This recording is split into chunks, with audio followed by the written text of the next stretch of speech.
They stopped at the same moment, as if the forest itself had tugged a string threaded through their spines. What should have been a canopy was a pale lattice overhead. Sheets stretched between branches where leaves ought to be. The membranes glimmered with a wet, pearlescent sheen. Light passed through them as though through skin held to a lamp, veins branching faintly, a pinkish glow pooling and thinning with every uneven patch of cloud. Evan lifted his headlamp and then thought better of it, lowering the beam before it could strike the canopy directly. "Do you see that?" he asked, already knowing Lena did. His voice sounded wrong here, like it had been poured into the air rather than spoken. It slid away instead of echoing. Lena reached out and touched the nearest membrane with 2 fingers. It was cool, not slick but yielding, like the surface of a mushroom cap stretched too far. The texture gave slightly under pressure, rebounding with a tremor that ran outward along the sheet. The tremor did not fade. It traveled, splitting and rejoining along fine lines that mirrored veins. She withdrew her hand. "It's responsive." They had been hiking since dawn, following a decommissioned logging road that faded into nothing sometime after noon. The map said there should have been a stand of birch here, then a marsh. Instead there was this, an old-growth forest that felt newly assembled, its proportions subtly off. The trunks rose straight and pale, bark smooth and faintly translucent themselves, like bone under wax. Branches bent with the suggestion of joints, flexing a fraction too deliberately when the weight of the membranes shifted. There was no wind. Still, the membranes rustled softly, a sound like distant breath drawn through fabric. Evan stepped forward, boots sinking into loam that smelled sweet and faintly metallic. "We can go back," he said. "Mark it, report it. Some fungal thing, maybe. You've seen those photos." The ground pulsed underfoot. Not a quake, not movement, but a pressure change, like the moment before an elevator starts. Lena felt it in her calves. Above them, the membranes tightened, the glow thinning to translucence, then deepening again as if something had drawn a long, careful breath. "Evan," she said, "listen." They did. The forest was not silent. It was full of sound, but all of it was small. The minute creak of branches adjusting, a whispering friction where membranes met membrane, a distant, irregular thud that might have been a trunk shedding bark or might have been something else entirely. None of it came from any single point. It was everywhere and nowhere, a distributed murmur. They moved on because stopping felt worse. The path, if it could be called that, threaded between trunks whose shadows shifted behind the membranes like slow fish in shallow water. When Lena's headlamp brushed one sheet by accident, silhouettes flared briefly on the other side, dark forms passing just beyond the surface before dissolving back into the glow. She told herself it was branches, thicker veins, an optical trick. She did not tell Evan. Minutes stretched. The forest floor rose and fell in shallow waves, each crest marked by a cluster of trunks grown too close together, their roots braided above ground like knuckles. In places, the membranes dipped low enough that Evan had to duck, brushing his hair against them.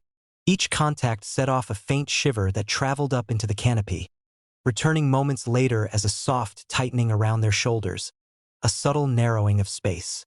"Do you feel like it's warmer?" Evan asked. Lena nodded. The air clung to her skin. Condensation beaded on the membranes and ran in thin lines that pooled at their edges, dripping with a slow patience that suggested regulation rather than chance. The drops fell without splashing, absorbed by the soil as if expected. They came upon a clearing that should not have been one. The trunks ringed it in a near-perfect circle, branches arched inward like ribs. Above, the membranes thickened, layered upon themselves until the light turned redder, deeper. The pulsing was more pronounced here, a visible expansion and contraction that made Lena's chest ache in sympathetic rhythm. In the center lay something that might once have been a stump. It was smooth and pale, domed, with a shallow depression at its crown filled with clear fluid. The fluid trembled in time with the canopy. Evan crouched. "Don't," Lena said, too late. He touched the surface with the tip of his knife. The metal rang, not with a clink but with a dull, wet tone that traveled up the blade and into his hand. He yelped, dropping it. The sound that followed was not a noise but a change. The membranes around the clearing tightened all at once, shadows behind them rushing toward the center like blood. They stood very still. Nothing happened. The pulsing slowed, deepened. The air thickened further, heavy with the smell of rain and iron. Evan retrieved his knife without looking at Lena. His face had gone pale beneath the headlamp's glow. "We need to leave," he said. "Now." They turned back the way they'd come, or thought they did. The forest did not offer landmarks. Every trunk looked like every other trunk, every membrane the same translucent skin. Time lost its edges. The soft rustling followed them, always just ahead, just behind. At one point Lena realized that the shadows behind the membranes were keeping pace with her. When she sped up, they did too, elongating, thinning. When she slowed, they pooled. She raised her light and held it steady on one sheet. The shadow on the other side raised something that could have been an arm. She switched the lamp off.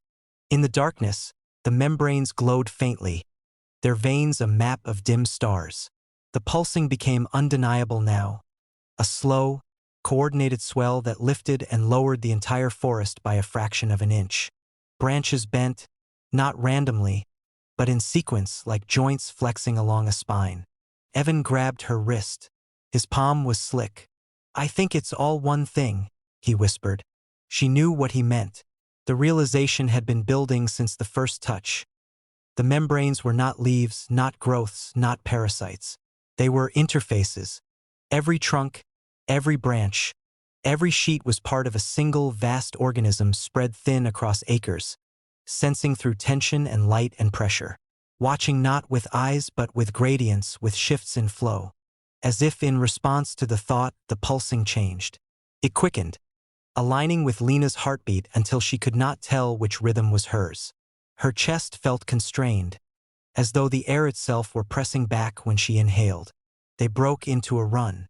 The ground softened, yielding more with each step. Membranes brushed their faces, their necks, clinging for a fraction too long before releasing. The rustling grew louder, overlapping until it resembled speech heard underwater. They burst out into what should have been the edge of the forest. Instead, there was another ring of trunks, closer together, membranes thicker. The glow here was almost opaque, shadows behind it dark and crowded. Evan slammed his fist into a trunk. It dented, rebounded. The vibration ran through the system, and the response was immediate. Branches bent inward. The space contracted. "Stop," Lena said, though she wasn't sure to whom. She pressed her hands to the nearest membrane and felt heat, a living warmth. Beneath her palms, something shifted, aligning with the shape of her fingers. The membrane thinned there, becoming clearer. She saw it then. Not a creature, not a face, but a density of structures layered behind the skin. Channels carrying fluid, fibers tightening and loosening. And within that, shapes that were not shadows but preparations. Bulges along the veins, pale nodules swelling in time with the pulse. Seeds her mind supplied, unhelpfully. Or organs. The membrane pressed back, firm but not painful, as if acknowledging her. The pulsing slowed. Around them, the forest eased, branches relaxing a fraction. Evan stared at her. "What are you doing?" "Listening," she said. Felt true. The glow deepened, reddening further. Somewhere deep in the system, the rhythm shifted again, settling into a pattern that made her stomach drop. The nodules behind the membrane swelled, aligning along the paths they had taken, clustering where they stood. A drop fell from the canopy and landed on Lena's wrist. It was warm. She pulled her hand away. The membrane did not release immediately. For a moment, it held the shape of her palm, a ghostly impression that slowly smoothed away. They stood in the clearing of ribs as the forest breathed around them, shadows gathering behind the skin.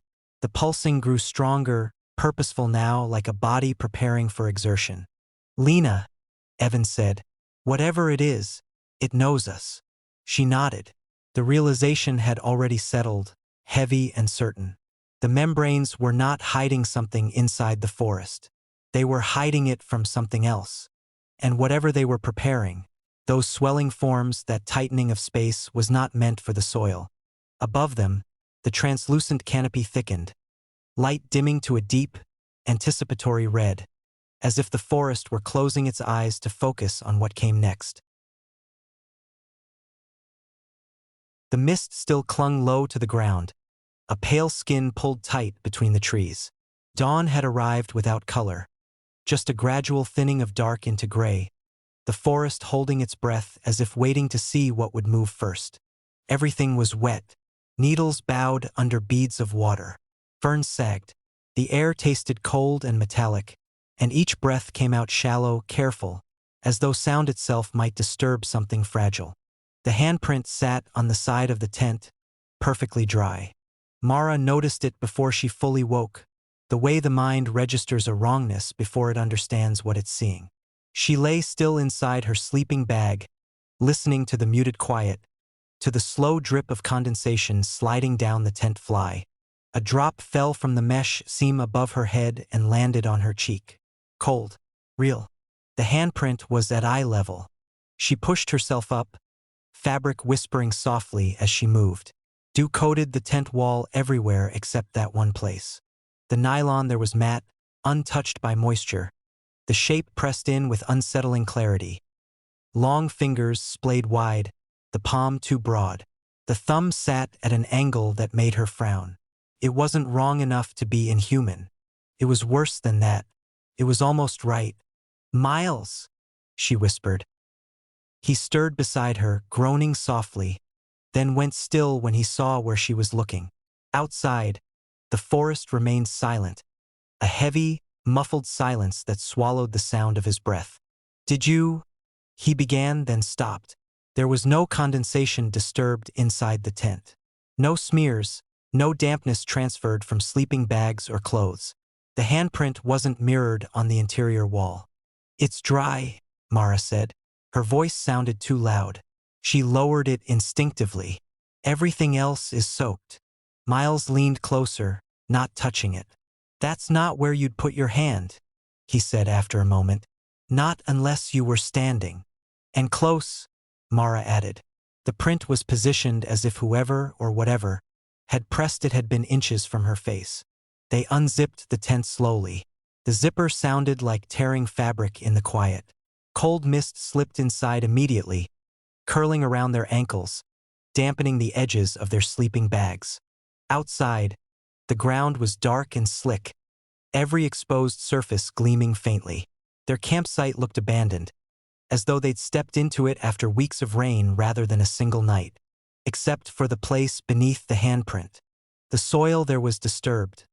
Not churned, not trampled, but compressed.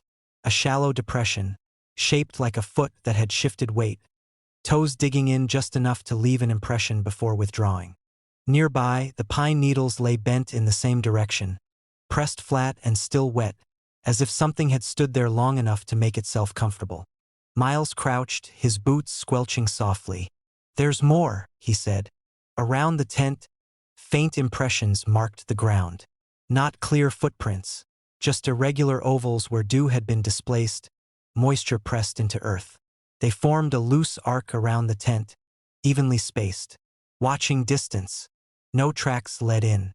None led away. The forest loomed close, trees packed tight, their trunks dark with moisture. Mist threaded between them, swallowing depth and distance. Somewhere far off, a bird called once, then stopped abruptly.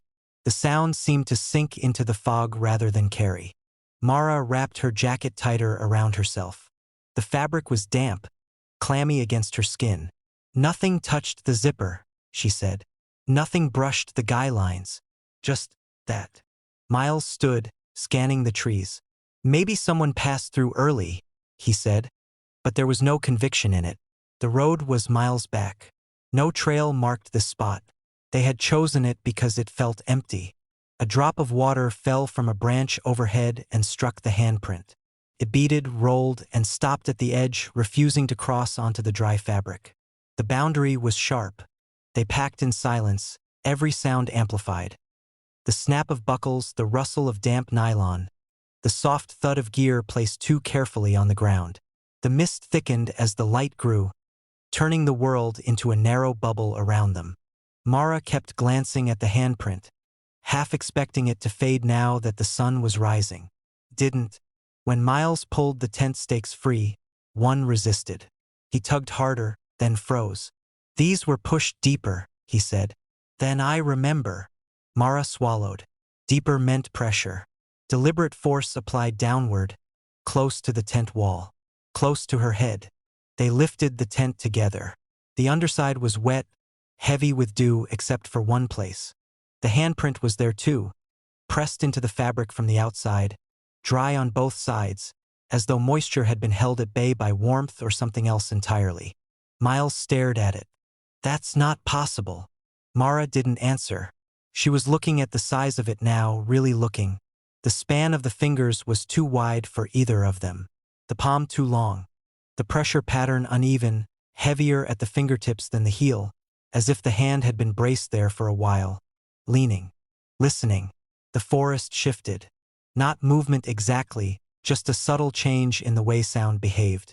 The drip of condensation slowed, spacing itself out.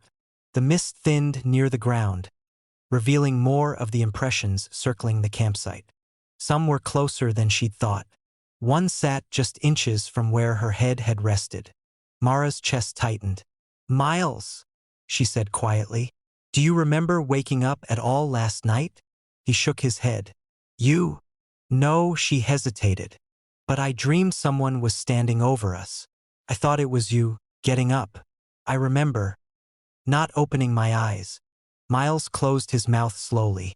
They folded the tent, the handprint disappearing into creases, hidden but not gone. As they shouldered their packs, Mara felt a sudden certainty settle over her.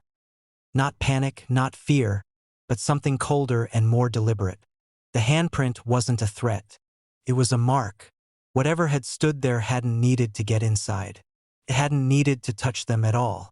It had pressed its hand against the tent long enough to leave a space where the night couldn't reach, long enough to feel their breathing through the fabric.